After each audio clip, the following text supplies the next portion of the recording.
All right, SummerSlam 2015, I thought this show definitely had its ups and downs. One of the great things about SummerSlams of the past, is, very, very little filler. SummerSlams have always come off like super cards where everyone belonged on the show. With this show right here, there was a lot of stuff on the undercard, which I think people had to force themselves to sit through. It was a really, really dull undercard. Just too many matches on the show. And I just think it could have came off a lot better had this been, just booked differently, with the match order and with the actual finishes to the matches. It could have been a lot better. This could have been a much better SummerSlam. I would have personally changed around this whole card, to be completely honest with you. But, I thought Orton and Sheamus was a very dull opener. Two guys just don't have that much chemistry. They don't really have a lot of momentum. I think Sheamus is really going to have to dig down deep and find that extra dimension if he's going to cash in and win the belt before the end of the year, because right now it'll be really tough to pull off, to make it look genuine and make it not seem forced. But the New Day stuff was probably the brightest stuff on the undercard. That was a good four-way tag match. Good stuff right there. Some of the stuff that really didn't go over well was the Rusev and Ziggler match, which is really the booking and the overall presentation of the match just came off very flat for a SummerSlam match. And also, the Adrian Neville stuff with the celebrity, it was okay, but just something you could have seen on Raw. The triple threat match, Miz, Ryeback, Big Show, was very forgettable. I'll probably say the worst match of the night. So what else? We have the Bray Wyatt and Luke Harper tag match against the Shield guys of Roman Reigns and Dean Ambrose. I thought it was okay. I thought it dragged a little bit. I don't think the crowd was really that into it. I actually thought Roman Reigns kind of brought the match to life. But other than that, I just think both teams and both stables, both guys remaining from the stables are somewhat stale right now. And I really think Dean Ambrose is the one that needs to turn heel. I really think that's probably the way to go. But I don't know. It doesn't seem like it's going to happen anytime soon. But what else was after that? Then we got to John Cena and Tyler Black or Seth Rollins for the WWE title. And I thought this was incredible. I got the same feeling from Seth Rollins here that I got at the Royal Rumble. I felt like he was allowed to deliver. I think him breaking Cena's nose really, boosted his popularity. He's really hitting his stride as champion right now. He's really turned things around quite smoothly since Battleground. And I thought they both had amazing chemistry here. I was kind of disappointed at the overall heat that Cena got. I think him going for the 16-time record really, kind of promoting that kind of hurt him going into the match, because I don't think anyone wanted to see him beat Flair.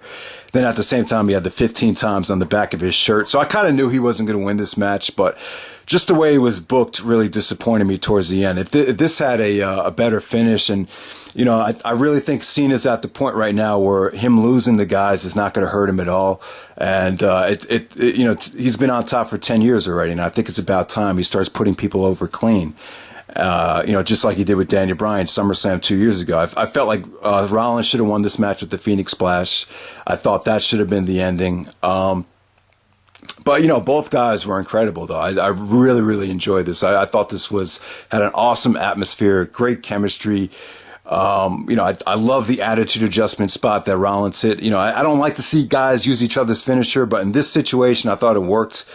And I think Rollins needs to get a new finisher back. Them banning the curb stomp, I think has kind of hurt his title reign to a degree. I don't like him using the pedigree or another guy's moves, but in this situation, that's what we got. And the interference was, it came off a little bit better than it sounds on paper. I mean, if you told me like Jon Stewart, for me, I haven't really followed Jon Stewart's, Comedy Central career. But when I think of Jon Stewart, I think of the guy that followed Beavis and Butthead that used to say, I want to dip my balls in it. So when you think about Jon Stewart, interfering in a main title match at SummerSlam, it sounds awful. It sounds WCW 2000 bad. Something that Vince Russo would have booked. But in this situation, given the track record that he has with Seth Rollins, it wasn't awful. I thought it was a little distracting how he kept going for Cena, going for Rollins, and kind of, he was kind of, trying to swerve everybody. But I don't know. We'll see his explanation on Raw. I really thought this should have had a clean finish. It could have been a classic. The last minute or so was very tough to watch as a wrestling fan. Just the missed opportunity of just being such an amazing match. It was really frustrating. But hats off to Rollins and Cena. I love the spot where Rollins went after the nose. I thought that was enough. I thought that was enough of a heel getting cheap heat to win the match. But obviously the WWE authority, or the booking staff thought different. So the Divas match, don't really want to spend a lot of time on it. I was disappointed that you had so many teams in the match, so I didn't really even want to sit through it. I kind of knew what it was going to be. If you watch Truslayer's review, I pretty much have the same exact thoughts. I thought Truslayer made some great points in his review about that. So just go watch his video if you want to see a frustrated fan's explanation about what had took place in that match. But it's just a shame. It's just a shame that that's the kind of match we got after seeing what took place at in NXT Brooklyn at the Takeover show. So yeah, it is what it is, And next up we got Cesaro and Kevin Owens in a excellent match. I mean, if you put anyone else in this position, 99.9% of the industry would have failed in this spot. This is the death spot, especially on a show that was this long. I got the impression that is someone backstage that they want to see these guys fail. I mean, they had to follow, Rollins and Cena, the title match. I mean, you got to be kidding me. But I thought they did a great job. Owens still might have got the pop of the night when he came out. Cesaro looked ultra impressive. Some of the stuff that they pulled off. They wrestled this match like their lives were on the line. I really thought they did. It wouldn't quite hit the 4-star level because, the crowd was just completely drained. But I thought they did an amazing job of delivering, considering where they were on the card. This is the kind of match to me where it's not an awful spot to be, because I think it was a test. I think Vince or Triple H was testing these two guys. I think they're looking at either Cesaro or Owens is going to win the Royal Rumble. And it's just a test to see if they could handle the pressure of being in that kind of spot. And I thought they passed it with flying colors. And, if I were a betting man, I think it seems reasonable that Owens should win the Royal Rumble if Daniel Bryan doesn't come back and win it. But we'll see what happens. I thought great momentum building match for both guys.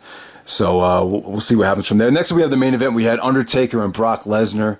I was really disappointed with the Battleground finish. I was really looking forward to Rollins and Lesnar just rocking the house. And if I could have booked the show again, I would have booked Rollins and Lesnar, but this time in a 25-minute classic, just going back and forth. That's what I really wanted to see.